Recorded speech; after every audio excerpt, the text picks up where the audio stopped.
Here's how I would think about whether GoHighLevel is right for you. The real question isn't whether GoHighLevel is the best tool for any one thing, like a CRM or a funnel builder or an email platform. Compared to all the other tools out there, sometimes it's not. The real question is whether having everything all together in one platform is worth more to you than it is to pick the best single tool in each category and have to stitch them all together. When you look at it that way, for most solopreneurs, small agencies, service businesses, and coaches, the answer is quite often yes, and that's why GoHighLevel is so popular. Having an all-in-one platform saves you money, and GoHighLevel can genuinely handle 80% of what you'd otherwise pay multiple tools for. So if you have a small to medium-sized team, GoHighLevel is probably the right call. The thing to watch out for is whether one specific piece of software is really the heart of your business.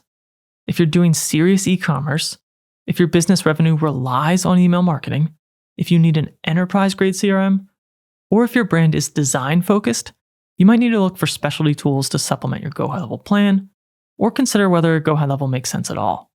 And for everyone in between, GoHighLevel is genuinely worth a serious look. And if you're convinced GoHighLevel is the right fit for you, or you think it's at least worth a try, remember to click the first link down in the description below to get our exclusive 30-day free trial of GoHighLevel. That way you can get a few more weeks to try it out. And during your trial, watch my full beginner's tutorial next, where I walk you through setting up GoHighLevel step by step, and I teach you much more about the many features. Thanks for watching.